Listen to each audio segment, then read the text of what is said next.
Assalamualaikum warahmatullahi wabarakatuh. Sahabat kanal Otong Rosadi, hari ini saya ingin menunjukkan bagaimana kita memilih buah pepaya yang buah itu akan dijadikan bibit. Di antara 40 lebih ini, saya mencoba menghitungnya dari arah sebelah timur itu sekitar 42, tapi 12 mungkin tidak terhitung dari arah yang sampingnya lagi. Nah, ini adalah pohon pepaya biasa, bukan California, tetapi mengapa pendek? Itu karena dipotong. Pertama, ketika 80 cm sampai 100 cm atau 1 meter itu kita potong. Kemudian dipotong lagi. Ini potongan pertama. Kemudian ini potongan yang kedua, dan tumbuhnya lebat begitu. Ini tidak pernah menggunakan pupuk selain pupuk kandang.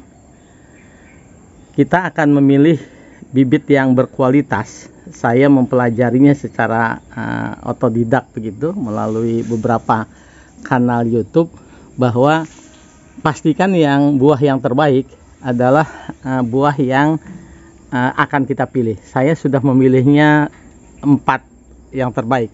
Yang pertama ini, yang kedua, kemudian yang ketiga dan keempat. Nah, ini yang akan pertama saya ambil, dan ini juga akan kita potong pada kesempatan ini, karena sebetulnya pepaya itu sudah bisa dilepas dari pohonnya ketika 25% saja sudah ada semburat merah seperti ini. Ini sekitar 20%-an semburat merahnya. Di sebelah sana juga 15%-an. Itu kita sudah bisa petik untuk kemudian dimatangkan tidak di pohon begitu, sudah dilepas. Nah, ini sengaja memang kita buat merah benar 100% di pohon, supaya nanti kita akan potong menjadi 3 bagian. Ini model saya. Kita akan potong 3 bagian, dan di bagian tengahnya itulah yang akan kita pilih menjadi biji-biji yang menjadi bibit berikutnya. Dari jauh akan nampak. Oke, ini. Nah, ini baru saja kami memotongnya. Ada lebih 1, 2, 3, 4, 5, 6, 7 dahan yang kita pohon daunnya. Mengapa? Karena ini supaya terbuka dan matahari supaya langsung ke sela-sela buah itu. Ini untuk menghindari kalau tidak kena matahari langsung, kutu putih yang biasa menyerang tanaman pepaya itu akan hidupnya lebih enak begitu. Satu, memang ini kena nih sekitar seminggu yang lalu ketika saya kena pisau ketika saya memotong bagian yang atas. Oke, tingginya hanya 2 meter 20-an saja, dan lebih dari 43 sampai 50-an kalau kita hitung sampai ke atas. Mudah-mudahan bibitnya juga menjadi bibit yang terbaik. Bisa 2 cara ya, bisa dipotong langsung di sini, bisa di arah sini dipotong, bisa juga dipotong dengan cara dari atas ke bawah, diambil dari ujung atas sampai ujung bawah, kita ambil, lepas, kita ambil. Tetapi menurut saya lebih baik kita lepas saja pelan-pelan, dan ini mudah sekali melepasnya dengan 1 putaran, 2 putaran saja sudah langsung, karena memang betul-betul matang di pohon. Nah, setelah kita ambil, nanti kita akan potong menjadi 3 bagian. Bagian tengah yang akan kita ambil, karena itu diyakini biji pepaya yang terbaik untuk bibit. Ya, sahabat kanal Otong Rosadi, biji atau buah pepaya yang sudah diambil ini kita siapkan dulu sambil menunggu bahan-bahan atau alat-alat yang lain. Kita siapkan di meja yang tentu saja mudah dan meja datar ya. Nanti kita akan cari satu kain yang akan mencuci biji-biji itu, melepaskannya dari pelam atau dari yang menyelimutinya, kulitnya begitu. Kemudian nanti setelah itu kita juga akan menyiapkan kain berikutnya yang akan menjadi tempat persemaian pertama, kecambah itu, menjadikan kecambah. Kemudian juga plastik berwarna hitam dan 1 buah karet gelang ya. tentu saja gunting kita perlukan, tapi kalau sudah pernah mencobanya ya tentu saja sekali saja gunting itu dan kita gunakan berulang-ulang. Oke, kita akan coba praktekkan. Oke, nah setelah kita ambil tadi, nih kita akan jadikan 3 bagian. Sebaiknya ini 30% ya. Jadi ini ambil kita 30%. Oke, 30% kita ambil. Kemudian kita ambil juga ini 30%. Oke, nah lebih dari 40-an lah, sekitar 40% inilah yang dijadikan bahan untuk bibit. Oke, karena ketiganya nanti dagingnya kita makan, buahnya untuk kita akan kupas saja. Caranya dengan membelahnya supaya kita ambil dulu bibitnya atau bijinya, kita akan cuci.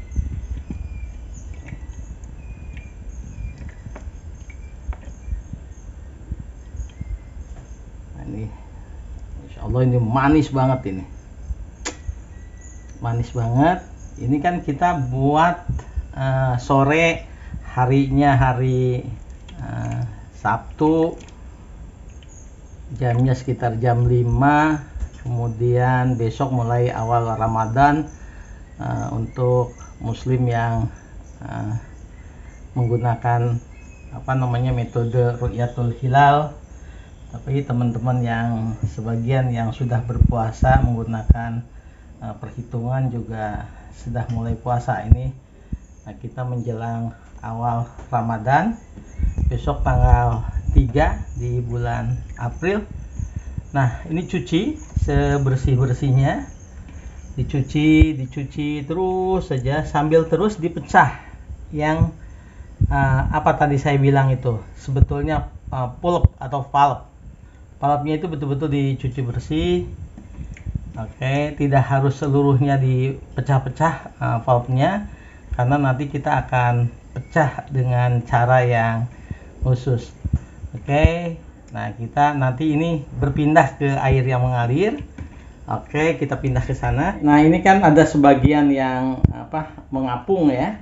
Yang mengapung itu diyakini adalah bibit-bibit yang tidak baik kalau misalnya dia menjadi tanaman. Jadi biji-biji ini hanya yang terendam saja, dan ini semuanya dibuang di tempat yang mengalir begini, dibuang. Oke, semuanya biar saja 1-2 ke bawah. Kita masukkan. Oke, sudah kelihatan ini. Nah, lalu kita pulpnya itu digini-gini lagi. Itu untuk membuang pulpnya. Jadi untuk membuang pulpnya, supaya pulpnya itu semuanya habis begitu. Pulpnya habis. Oke, supaya pulpnya habis. Kemudian setelah pulpnya habis, kita bersihkan semuanya, hanya menjadi bijinya saja, tapi pelan-pelan, dan ini akan menghilangkan pulpnya. Nah, setelah itu kita tetap lakukan cuci lagi, sekali lagi, untuk menghilangkan pulpnya. Ini sudah nih, sebagian besar sudah hilang pulpnya gitu, sudah pecah-pecah. Kemudian kita masukkan lagi. Nah, kelihatan ini masih ada 1-2 yang berenang, 1-2 yang mengapung begitu. Jadi kalau yang mengapung kita abaikan saja, kita buang. Karena untuk kualitas bibit yang baik, tentu kita berharap, karena bukan petani yang punya lahan luas ya, cukup untuk di pekarangan rumah, kita cari betul-betul bibit yang sedikit tapi berkualitas gitu. Nah, kita buang lagi seluruhnya, biarkan terbawa. Oke, kalau mereka mau ikut dengan temennya ke bawah silakan, bersama kecebong nanti di depan. Nah, oke. Karena di rumah kami memang kecebongnya banyak banget. Jadi hampir isinya itu kecebong aja di selokan itu. Oke. Nah, kalau sudah begini, kering begini, oke, kita akan pindahkan ke kain. Ini kain khusus, tapi harus pori-porinya juga harus ada ya, harus jangan terlalu tebal kainnya, kain tipis saja, jangan tebal, dan pori-porinya harus banyak. Nah ini betul-betul sudah ini, masukkan saja ke sini semua. Oke, setelah dimasukkan, nah kayak gini dikumpulkan. Kemudian setelah ini terhimpun di sini semuanya, kita buat gandul kayak apa, diikat begitu. Kita buat ikat, ini sayang juga, sebetulnya dia yang terbaik. Oke, nah dibuatlah gandul seperti ini. Buat gandul seperti ini. Lalu saya tadi pesan ada satu buah karet gelang. Nah ini diikat di karet gelang. Setelah diikat di karet gelang, oke, seperti biasa saja diikat oleh karet gelang. Dia dalam keadaan masih basah. Nah sudah seperti ini. Di sini juga ada masih basah-basah. Kita masukkan ke plastik hitam, masukkan di ujung plastik hitam itu. Nah kemudian plastik hitamnya itu jangan lupa digunting. Gunting plastik hitamnya di sini, set. Nah ya, kelihatan ya guntingnya ya. Oke, digunting. Ini sudah jadi. Kemudian nanti ini akan kita gantung, kita simpan, dan sekitar 1 minggu berarti ya, 7 hari sampai 10 hari akan muncul kesambahnya. Jadi kesambahnya itu akan kelihatan. Nah ini lubangnya sudah kelihatan, ini untuk menetes air. Nanti kita gantung saja di tempat yang tidak langsung kena matahari. Nah, kita coba nanti di video berikutnya, kita akan buka sama-sama di hari ke-10 itu di Subang, karena ini kan sudah kita menjelang Ramadan hari pertama besok. Nanti hari ke-8, 9, 10 kita coba buka di Subang dan langsung kita siapkan polybag. Saya pikir itu saja. Terima kasih. Assalamualaikum warahmatullahi wabarakatuh.